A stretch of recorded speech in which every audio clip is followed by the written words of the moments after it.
వి gold trusted gold buyers మీరు తాకట్టు పెట్టిన బంగారాన్ని విడిపించి ఈ రోజు ఉన్న మార్కెట్ ధరకు కొనబడను.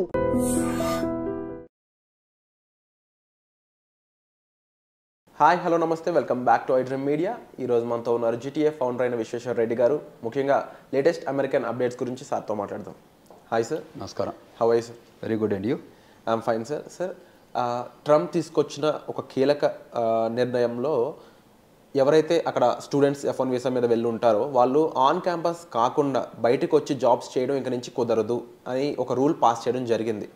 బట్ అక్కడున్న ఎక్స్పెన్సెస్ చూసుకున్నా, అక్కడ వాళ్ళకి కావాల్సిన అవసరాలు చూసుకున్నా అయ్యే ఖర్చులు ఇండియన్ రూపీస్లో చాలా ఎక్కువ. మరి ఇప్పుడు వాళ్ళ పరిస్థితి ఏంటి?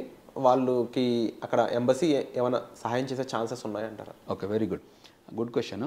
యాక్చువల్గా ట్రంప్ వచ్చేసి ఎప్పుడు కూడా ఇది అనాథరైజ్డ్ వర్క్ చేయొద్దు అనేది ఇప్పుడు కొత్త పాలసీ కాదు. It has been there for many years. F1 programme అనేది ఎలా ఉంటుందంటే, ఇక్కడ మనం వెళ్ళే కంటే ముందే ఒక I-20 ఫామ్ ఉంటుంది. I-20 ఫామ్లో క్లియర్గా మనకు చెప్తారు ఫీజు, ఎడ్యుకేషనల్ ఫీజు ఎంత అని, తర్వాత బోర్డింగ్ లాడ్జింగ్ ఫీజెస్ ఎంత అని అందులో ఉంటుంది. అది మనకు తెలుసు. అంటే ఒక $20,000 ఎడ్యుకేషన్ ఫీజు ఉంటే ఇంకొక $10,000 ఎక్స్పెన్సెస్ అవుతాయి. సో $30,000 I-20 తీసుకెళ్ళి మనం బ్యాంకుకి వెళ్తాం. ఆర్ లేకపోతే మన ఓన్ ఫండ్స్ ఉన్నా కూడా, so what ever the outlook money, మనం యూజువల్గా మన అబ్బాయిని పంపించినప్పుడు 30 లక్షలు 40 లక్షలు అంటే ఇంకొక 10 లక్షలు యాడ్ చేసుకుంటాం. ఎందుకంటే చేతి ఖర్చులు పోవడానికి రావడానికి అవుట్లుక్ చేస్తే మనం బ్యాంకుకి వెళ్తాం. బ్యాంకుకు ప్రొసీజరల్గా ఏం చేస్తారంటే అంత అమౌంట్కి లోన్ ఇస్తారు, అంటే మొత్తం డబ్బుకి. So the programme F1 programme ఏంటంటే అమెరికాకి వెళ్ళి చదువుకొని మళ్ళీ వెనకకి వస్తామన్న ఒక ప్రామిసెస్ మీదనే వాడు F1 వీసా US కాన్సులేట్లో ఇస్తారు. నాట్ దట్ వర్కింగ్ అనేది అసలు ఫర్గెట్ అబౌట్, అసలు పని చేయడము అనాథరైజ్డ్ వర్క్ గురించి పక్కకు పెట్టండి. ఆ ప్రోగ్రాంలో ఎక్కడ కూడా ఆ లైన్లో ఉండదు. మీకు ఆస్ట్రిక్లో పెట్టి కూడా రాయరు, తెలుసు కదా, ఫైన్ లైన్స్ అంటారు. అది కాకుండానే ఉంటుంది. సో దానికి మనం అబైడ్ అవుతామని చెప్పి వెళ్తేనే మన US కాన్సులేట్లో వీసా ఇస్తారు. ఆ ప్రోగ్రామ్ను చాలా ఏళ్ళ నుంచి నడుపుకుంటూ వస్తున్నారు. అంటే మన వాళ్ళు వెళ్తున్నారు, అక్కడ చదువుకుంటున్నారు.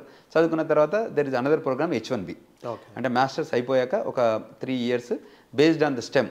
If it's science, technology, engineering, mathematics అయితే 36 months. If it's not that రెగ్యులర్గా మేనేజ్మెంట్ కోటా కానీ లీగల్ కోటా కానీ అటువంటిది ఏదంటే ఓన్లీ 12 months ఉంటుంది. సో ఆ లైన్లోనే they will go there and they will స్టడీకే. Then during their study of 2 years or 3 years, they will give 5 years visa. Even if it's a 2 years program also 5 years ఇస్తారు. So D/S అంటే duration of study.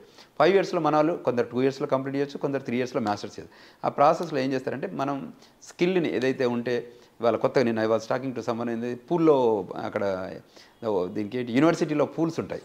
So పూల్స్లో కూడా మనం అక్కడ పని చేయొచ్చు. అంటే వాళ్ళ స్విమ్మింగ్ పూల్లో గార్డ్గా అది కూడా చేయొచ్చు. లేదంటే టిపికల్గా ఎట్లా చేస్తారంటే మనలంతా మెస్లో చేస్తారు. అక్కడ ఉన్న ఫుడ్ మెస్లో ఉంటాయి కదా, వాటిలో చేస్తారు. తర్వాత ప్రొఫెసర్ దగ్గర అసిస్టెంట్షిప్ చేస్తారు. లేదంటే వాళ్ళకి స్పెషల్ చిల్డ్రన్ ఉంటారు. అక్కడ ఏంటంటే మెంటల్లీ ఛాలెంజ్డ్, ఫిజికల్లీ ఛాలెంజ్డ్ వాళ్ళకి ఏం చేస్తారంటే హెల్ప్ చేస్తారు మనల్ని. సో ఈ రూపకంగా వాళ్ళు ఆథరైజ్డ్ వర్క్, అది కూడా DS అక్కడ ఉన్న ఆఫీసర్ అప్రూవ్ చేస్తాడు. Okay, you do this 20 hours on campus. దీనికి ఇది framework. This is F1 programme. నేను దీన్ని వయలేట్ చేస్తే, ఇది కాకుండా ఇంకేం చేసినా అది వయలేషన్. ఈ వయలేషన్ ఇవాళ కొత్త కాదు. F1 ప్రోగ్రామ్ టచ్ చేయలేదు. టిపికల్గా ఇవాళ ట్రంప్ ఏం చేశారంటే F1 programme, H1 programme, birth rights, B1 B2 కూడా ఉంటుంది కానీ బర్త్ రైట్స్. సో F1లో ఏం చేయలేదు, కాకపోతే ఆడిట్ మొదలుపెట్టారు. Just to site audit. H1B programme ఏం చేశారు, మోర్ సైట్ ఆడిట్. అంటే ఎక్కడైతే వర్క్ చేస్తున్నారో మీరు ఏదైతే H1Bలో ప్రోగ్రాంలో I-129లో ఉన్నారో ఆ అడ్రస్లో మీరు పనిచేస్తారో చేతిలో చెక్ ఇస్తున్నారు. ఈ స్టూడెంట్లకు మీరు అన్నారు కదా, ఇప్పుడు వాళ్ళు రాకపోతే అక్కడ చేయలేకపోతే ఇప్పుడు పని ఇది ఓవర్ వర్క్ ఏంటంటే మన వాళ్ళు ఏం చేస్తున్నారు, ఆ సిస్టమ్ను F1 ప్రోగ్రామ్ను కుల్లబడవడానికి కోసం వెళ్ళి ఒక సెమిస్టర్కి ఫీజు కట్టి ఇక్కడ లోన్ వచ్చి నా పక్కకు పెట్టి అక్కడ సంపాదించిన డబ్బుని ఇక్కడ కడుతున్నారు. అది వయలేషన్ టోటల్. అర్థమైంది కదా, ఇప్పుడు క్లారిటీ ఉంది కదా. సో ఎక్కడైతే వాళ్ళు అసలు ప్రోగ్రామ్ వేరు, ఇక్కడ లోన్ ఇస్తారు. మీరు ఎంత 40 లక్షలు అయితే 40 లక్షలు లోన్ ఇస్తారు. కోర్సు డ్యూరింగ్ ఏ కోర్స్ ఏమి అడగరు డబ్బు, తెలుసు కదా. మాస్టర్స్ అయిపోయాకనే అది స్టార్ట్ అవుతుంది రీపేమెంట్స్. ఇటు చదువుకుంటే కాదు. సో వీళ్ళు ఏదైనా దాన్ని పెట్టుకొని లోన్లలో రకరకాల గేమ్స్ ఆడి చివరికి ఇబ్బంది పెడుతున్నారు. వాళ్ళు ఇబ్బంది పడుతున్నారు, వాళ్ళ పేరెంట్స్ ఇబ్బంది. ఈ వయలేషన్ అవుతే అప్పుడే కాదు, వాళ్ళు ట్రాక్ చేస్తుంటారు, ఫైట్గా ఉంటారు. F1లో ఈ ప్రోగ్రామ్స్కి అంటే ఏదైతే ఈ పిల్లలకు డబ్బు కట్టాలి అని అంటే ఫీజుకి ప్రిపేర్ అయితేనే అమెరికాకి రండి. ఫీజుకి ప్రిపేర్ కాకపోతే రావద్దు. అమెరికాలో కూడా వాషింగ్టన్ DC ఒక ఫీజు ఉంటుంది, అట్లాంటాలో ఒక ఫీజు ఉంటుంది, ఫ్లోరిడాలో ఒక ఫీజు ఉంటుంది, స్టేట్ యూనివర్సిటీస్ ఉంటాయి. తర్వాత స్కాలర్షిప్స్ కూడా ఇస్తారు. మీకు మంచి ఎబిలిటీ స్కిల్ ఉంటే go for the scholarship courses. You don't have to pay పని. మన వాళ్ళు ఏంటంటే ఇది ఒక ఫాల్స్ ప్రెస్టేజ్ వచ్చి మేమంతా అమెరికా వెళ్ళాలి, అమెరికాకి వెళ్ళి మేము ఏదో సాధించాలి, అమెరికాకి వెళ్తే ఎక్కువ డబ్బు వస్తుంది, కట్నాలు వస్తాయి, ఇంకే రకంగా అయితే ఇక్కడ సోషల్ ప్రైడ్ ప్రొఫైల్ క్రియేట్ అవుతుంది అనే ఉద్దేశంతోనే వస్తున్నారు. మిడిల్ క్లాస్ ఫ్యామిలీస్ నుంచి వాళ్ళ ప్రొఫైల్ ఏం లేకున్నా కూడా, డబ్బు లేకున్నా కూడా లోన్లో గవర్నమెంట్ స్కాలర్షిప్ వస్తే గవర్నమెంట్ స్కాలర్షిప్తో రండి, లోన్ రూపకంగా రండి. ఆర్ మీ పేరెంట్స్ అఫోర్డబిలిటీ అంటే if they can afford to send you and America అయితే రండి. కానీ ఇటువంటి వయలేషన్స్కి రావద్దు. వయలేషన్స్కి వస్తే టిపికల్గా దే విల్ ఇంకా ఎట్లుంటాయి పోర్ట్ ఆఫ్ ఎంట్రీలో ఒకసారి వచ్చి మాస్టర్స్కి వెళ్ళి మళ్ళీ ఇంట్లో పేరెంట్స్ని చూడడానికి వెళ్ళి మళ్ళీ లోపలికి వస్తారు కదా, అప్పుడు ట్రాక్ చేస్తారు. ఎప్పుడైతే పోర్ట్ ఆఫ్ ఎంట్రీలో సిబిపి ఆఫీసర్ కూర్చుంటాడు, చాలా ఉంటుంది. యూనివర్సిటీ I-20 ఇస్తుంది, ఇక్కడ కాన్సులేట్ వీసా ఇస్తుంది, అమెరికాలకు రావడానికి సిబిపి ఆఫీసర్ అప్రూవల్ ఇవ్వాలి. సో ఎన్ని స్టెప్స్ ఉన్నాయో చూసారు కదా. అంటే ఒకప్పుడు ఇవన్నీ పట్టించుకోలేదు, ఇవాళ మేము ఎడ్యుకేట్ చేస్తున్నాం యాజ్ అన్ ఆర్గనైజేషన్గా కూడా. మేము సెమినార్స్ సింపోజిజమ్స్ చేసి okay these are the quality line items you need to follow. If you cannot follow then you have to come back. If you follow you are there welcoming. ఇప్పుడు నేను been there for many years. So ఇన్నేళ్లలో మేము నేర్చుకున్నాం కదా అన్ని.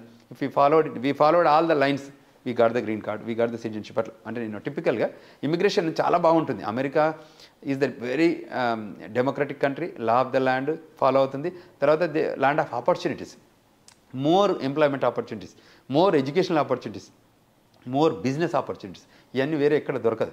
Plus అక్కడ పుట్టిన పిల్లలకి సిటిజన్షిప్ ఇస్తారు. సో దాన్ని కూడా ఎందుకంటే బర్త్ రైట్స్ మీద కాన్సెప్ట్ వచ్చింది కాబట్టి దాన్ని కూడా మనల్ని మిస్యూజ్ చేశారు.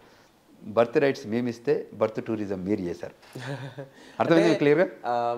కేవలం పిల్లల కోసం అక్కడ ముందుగా ఒక 3-4 మంత్స్ ముందుగా వెళ్ళిపోయి అక్కడ కంటున్నారనే విషయం వాళ్ళకి తెలిసినా కూడా దాన్ని అప్పుడే రద్దు చేయకపోవడం గల కారణం ఏంటంటే ట్రాకబిలిటీ. ఇప్పుడు ఎలా ఉంటుందంటే మనకు ఇక్కడ కొత్త ఆఫీసర్ వస్తారు కదా, ఒక కొత్త ఎస్పీ వస్తే ఏం చేస్తాడు, ఇమ్మీడియట్గా ఇంప్లిమెంట్ ఏం చేస్తాడు, చాలా గ్రౌండ్ లేదు. ఒక్కొక్క పాలసీ ఏమంటే ఫస్ట్ బిలీవ్ చేశారు. అంటే టిపికల్గా ఏంటంటే మీరు వచ్చి ప్రాపర్గానే ఉంటున్నారు అనుకున్నారు, కానీ ఎప్పటి వరకు వచ్చారంటే 98% ఫ్రాడ్ దాకా వెళ్ళింది. +or-3% ఎప్పుడు వెల్కమ్ చెప్తుంది ఎవరైనా ఇట్లా ఇమీడియట్గా యాక్ట్ చేయరు. Once it's accumulated then it is an accumulated anger. అర్థమైంది కదా మీకు? అది పర్సెంటేజ్ పెంచుకుంటూ వెళ్తే అసలు మేము అక్కడికి వెళ్ళేదే పిల్లలు కనడానికి వెళ్ళే ప్రోగ్రామ్ మీద వెళ్తే ఎలా ఉంటుంది? అక్కడ అనుకోకుండా పిల్లలు పుట్టడం వేరు, కానీ అదే ప్రోగ్రామ్ మీద చీటింగ్ చేద్దాం కంట్రీని అని వెళ్తే వాళ్ళు అబ్జర్వ్ చేస్తారు. డెమోక్రటిక్ పార్టీ మోర్ టిపికల్గా లిబరలైజేషన్ ఉంటుంది, ఇది రిజిడ్గా ఉంటుంది. Republican Party they are more nation first, rightist wing of the country.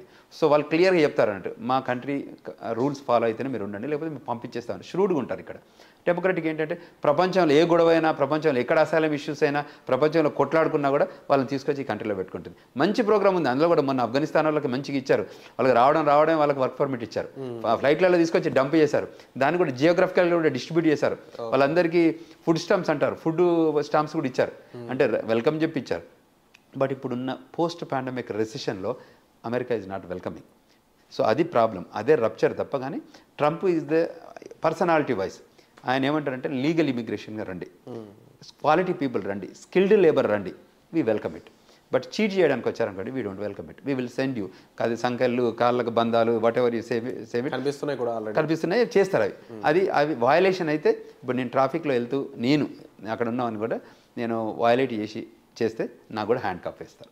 It's not that వీళ్ళకి వేస్తారు వాళ్ళకి ఏరని ఉండదు. తప్పు చేస్తే ఎవరైనా, నేను DUIలో దొరికాను అనుకోండి, నాకు కూడా హ్యాండ్ కప్ వేస్తారు, అక్కడ వేసి పట్టుకుపోతారు. సో ఇన్ కేసు నేను అనేది అరెస్ట్ చేస్తే ఎలా ఉంటుంది, ఇక్కడ కూడా ఏంటంటే వయలేషన్స్ క్లియర్గా ఏంటంటే అంతకుముందు లా ఆఫ్ ద ల్యాండ్ పూర్తిగా తెలియలేదు, ఇప్పుడు బాగా తెలుస్తుంది. కాబట్టి ఈ law of the land follow కావాలి. మేముంది, లా ఫర్మ్స్ ఉంది, నాన్ ప్రాఫిట్ ఆర్గనైజేషన్స్ ఉంది. ఏంటంటే వీ వాంట్ టు ఎడ్యుకేట్. ఇప్పుడు మేము ముందు వెళ్ళాము ఒక 25 ఏళ్ల క్రితం, వాళ్ళని కూడా రావాలనే కోరుకుంటున్నాం. ఆ ప్రోగ్రామ్ని యూటిలైజ్ చేసుకోమంటున్నాం. మీరు అక్కడ కూడా సెటిల్ కాండి, ఎందుకంటే generation will move on. The new generation is marching towards to America. We want to welcome everyone. వాళ్ళు కూడా రావాలి, కష్టపడి చదవాలి. నేను మాట్లాడుతుంటే చెప్పామండి, $10 $12 వెళ్ళి గ్యాస్ స్టేషన్, గ్రోసరీ, లిక్కర్ స్టోర్లో పనిచేయడం ఎందుకండి? మీరు కష్టపడి చదివి మీ ఎబిలిటీ చూపిస్తే $100,000 జాబ్ ఆర్డర్ రెడీగా ఉంది. Just focus on that $100,000. Why you want ఇవంటి పని చేస్తూ భయంగా బతుకుతుంటారు. సో మోస్ట్ రీసెంట్ ఇంకా హ్యాపనింగ్ ఏంటంటే నాకు ఒక పేరెంట్ కాల్ చేస్తారు, మాకు every day other than my sleep hour ప్రతి మచ్ ఇమిగ్రేషన్ లాలో ఉన్న వీళ్ళందరూ రిక్వైర్మెంట్స్ వస్తుంటారు, మన ఆఫీస్ కూడా వస్తుంటారు. కాబట్టి చెప్తున్నాడు, మా అబ్బాయి అక్కడ వెళ్ళి పని చేస్తుండండి, ఏం చేయమంటారు ఇప్పుడు అంటే ఆపేయాలని చెప్పాను క్లారిటీ. యూ షుడ్ స్టాప్ అన్నాడు. అంటే సాయంత్రం 5 తర్వాత పని చేయొచ్చా అండి అన్నాడు. అంటే ఎందుకు అన్నాడు అంటే 9 to 5 వచ్చి ఆడిట్ చేస్తారట, 5 తర్వాత ఆడిట్ చేయరట అని. 5 తర్వాత CBP ఆఫీసర్కి తెలియదా, గవర్నమెంట్కి తెలియదా ఎప్పుడు వెళ్ళి ఆడిట్ చేయాలని? మనకేం తెలియదు, వాళ్ళకి ఉంటాయి. 150 దేశాల ఉన్న కంట్రీ వాళ్ళని అక్కడ మేనేజ్ చేస్తుంది ఆ కంట్రీ అంటే కామన్ సెన్స్ ఉండాలి కదా మనకు కూడా. అంటే ఇంకెంత వీలైతే అంత చీట్ చేద్దామా, ఇంకెంత వీలైతే వాట్ ఐమ్ టాకింగ్ అర్థమైంది, వెరీ క్లియర్, అంత ఇంకా చీట్ చేద్దామని. లేదు పని చేయొద్దు, ఇది rule norms, you need to stop it. లేదంటే ఎప్పుడో దొరుకుతారు వాళ్ళు, ఇవాళ కాకపోతే రేపు కాకపోతే ఎల్లుండి దొరకడం. ఎందుకంటే పోర్ట్ ఆఫ్ ఎంట్రీ లేకుండా ఇండియాకి వెళ్ళి మళ్ళీ రాకుండా అయితే ఉండరు కదా. ఈవెన్ 10 ఏళ్ల తర్వాత కూడా వాళ్ళు వయలేట్ చేశారని వాడు గమనిస్తే 10 ఏళ్ళకి కూడా వాళ్ళు వీసా క్యాన్సిల్ చేసి పంపిస్తారు. యూఎస్ సిటిజన్షిప్ కూడా ఇంకా వినాలి ప్రేక్షకులు, అమెరికన్ సిటిజన్షిప్ న్యాచురలైజేషన్ సిటిజన్షిప్. ఇప్పుడు ఇండియాలో పుట్టి అమెరికా వెళ్ళిన వాళ్ళకి F1 కానీ H1 కానీ 140 కానీ 485 కానీ గ్రీన్ కార్డ్ కానీ సిటిజన్షిప్ తీసుకోవచ్చు. అమెరికన్ న్యాచురల్ సిటిజన్షిప్ వచ్చాక కూడా ఇఫ్ యూ వయలేటెడ్ అనుకుంటే మీ సిటిజన్షిప్ని కూడా క్యాన్సిల్ చేసి పంపిస్తారు any time until and unless you born there. అది ఇప్పుడు ఆ బర్త్ సిటిజన్షిప్ కూడా ఇప్పుడు మొదలుపెట్టాడు. ముఖ్యంగా ఫస్ట్ రూల్ ఏదైతే స్టూడెంట్స్ ఆన్ క్యాంపస్ జాబ్స్ ఇది అయితే ముందు నుంచి ఉన్న రూలే, ఇప్పుడు కాస్త కఠినత్వంగా ప్రాపర్గా మేనేజ్ చేస్తూ దాన్ని యాక్చువల్గా ఎలా ఉందో దాన్ని అలా పాటించే విధంగా వాళ్ళు రూల్స్ మార్చడం జరిగిందని సార్ చెప్పడం జరిగింది. And at the same time ఎవరైనా సరే ఇల్లీగల్గా అక్కడ ఉన్నట్లు అనిపించినా, లేదంటే మీ ఫ్యామిలీ మెంబర్స్ ఫ్రెండ్స్ ఎవరైనా సరే అక్కడ ఉండడం అనేది ఇప్పుడు ఉన్న టైంలో కరెక్ట్ కాదండి. అండ్ దానికి సంబంధించి మీకు మరింత గైడెన్స్ ఇన్ఫర్మేషన్ కావాలనుకున్నట్లయితే మీరు సార్ లాంటి ఏ పర్సన్స్ని మీరు కాంటాక్ట్ చేయొచ్చు. ముఖ్యంగా స్టూడెంట్స్ అనే వాళ్ళు అక్కడ చీప్ లేబర్కి అలవాటు పడడం, లేకపోతే చిన్న చిన్న జాబ్స్కి అలవాటు పడడం కంటే కూడా మీ స్టడీ మీద ఫోకస్ చేయండి, మీ స్కిల్ సెట్ని గ్రో చేసుకోండి. స్టెమ్ స్టూడెంట్స్ ముఖ్యంగా మీకు చాలా ఫ్యూచర్ ఉంది, గ్రోత్ ఉంది. ఆర్టిఫిషియల్ ఇంటెలిజెన్స్ అనేది చాలా బిగ్ రేంజ్లో గ్రో అయ్యే ఛాన్సెస్ కనిపిస్తూ ఉన్నాయి. ఎంతోమంది H1s మీద వెళ్ళి అక్కడ $1 lakh అలా సంపాదిస్తున్న వాళ్ళు ఉన్నారు. ఆ కేటగిరీలోకి రీచ్ అవ్వడానికి ఎక్కువ మీరు ఫోకస్ చేసినట్లయితే you will see actual growth అనేది. సో వచ్చే ఎపిసోడ్లో మళ్ళీ కలుద్దామండి. మీకు ఎటువంటి గైడెన్స్ కావాల్సిన సార్ మీరు కాంటాక్ట్ చేయొచ్చు. Thank you so much. Thank you.